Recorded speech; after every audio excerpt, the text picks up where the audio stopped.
Hello ladies, this is video number 2 in the series on the 7 massive mistakes that mums inadvertently make and how to fix them. So I just wanted to clear up the massive mistakes thing. It's not that the mistakes are massive. I'm not saying this is things like doing a home alone and leaving your child at home and going on holiday without them. It's not that sort of thing.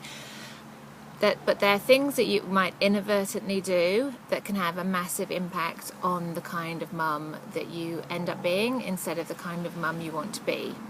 So that's what the massive thing is, because it's that sort of surreptitious sort of mistake, I suppose, that you're not really consciously doing it, but it's having a massive impact on how you're showing up as a mum.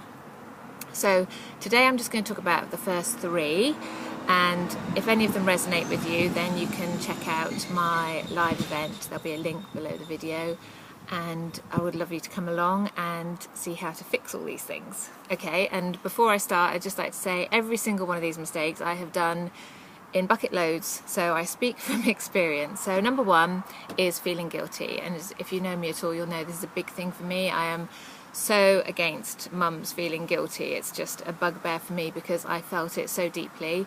It started when I went back to work and I took Finn to nursery, and he wasn't taking milk from a bottle. Even though I was expressing milk, he wasn't drinking it from a bottle. He was on baby rice and I think some sort of fruit puree, but he wasn't drinking milk. So I was at work the whole day thinking, my baby's not having milk, my baby's not having milk, and feeling just so crappy about it. And I used to just cry when I dropped him off, and it was just horrendous. I just beat myself up so badly, because in my mind a mother's role is to feed your baby, you know, and I wasn't doing that, and it just completely messed me up. And then I started feeling guilty about everything. I felt guilty because I was using disposable nappies, because seriously, I tried the cotton nappies and I had buckets all over the house with that Milton sterilising stuff in, and I was just getting behind on the washing and I couldn't keep up. Then Finn had nappy rash and I was like, oh, I feel guilty that he's got nappy rash. And then when I went to disposables, I was like, my life's a lot easier, but oh my god, I'm ruining the planet. And it just went on and on. So I've been there, and it doesn't help at all. It just makes you feel rubbish, and you know, it's a sort of draining, sort of squashing feeling. It's just horrible, and you're not showing up as a really fun, happy, loving mum because you're like, oh, I'm so rubbish, I've done this. So guilt, that's one of the mistakes, and you can get rid of guilt. Believe me, I don't think I've felt guilty for, I was trying to work it out, but it's probably near on 4 years now. You know, I just don't let that into my life anymore, and there are ways to do that. So that's number 1. The second mistake that we inadvertently make is doing everything, and obviously in the beginning you have to do everything for your little baby, but mums forget to delegate, mums forget to accept help, to receive, and it's like a muscle, you know. You have to learn to say, when people say you're right, say, actually no, I'd really like some help with this, or can I do anything, instead of going, oh no, it's fine, just say, yes please, I'd like this. And you know, it's something you have to practice and practice, and if you try and do it on your own, you just get overwhelmed, resentful, and you're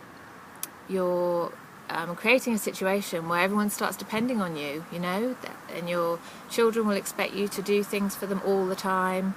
Your husband or partner might think, excellent, they're doing everything, I'll just sit back. And I do know of a lot of mums that I've spoken to, and they have babies, and the husband's life just carries on as normal, you know, golf on a Wednesday afternoon, or I'll go cycling on a Saturday morning, and the mum is like, her workload has gone from here right up to here, and the husband is just like, oh yes, this is nice, just carrying on as normal. So doing too much, that's mistake number 2. And the third one that I want to talk about today is putting your life on hold. And this is quite a tricky one, because I know that you want to give your child the best start, and a lot of that is being with them and nurturing them and encouraging them and everything, but it can get to the point where your whole life is revolving around your little baby, your little bundle, or your child or your teenager or whatever, and you're just putting your life on hold. And again, that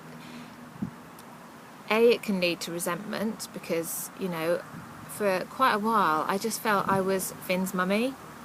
Sometimes I'd feel like Andy's wife, but I was basically Finn's mummy. I was never Emily. And you need to get yourself back, find yourself again, and that means spending a bit of time on yourself, with yourself, doing stuff that you love. So that's another one. So that's 3 mistakes. I'll bring you another 3 in the next video. But like I said, if any of these have resonated with you, if you thought, yes, I've done that, or I'm doing that, then please check out my live event. It's in London on Saturday the 20th of September. It's all day. There's an early bird offer, which is quite a Billy bargain, and I would love to see you. So take care and look forward to speaking to you soon. Bye.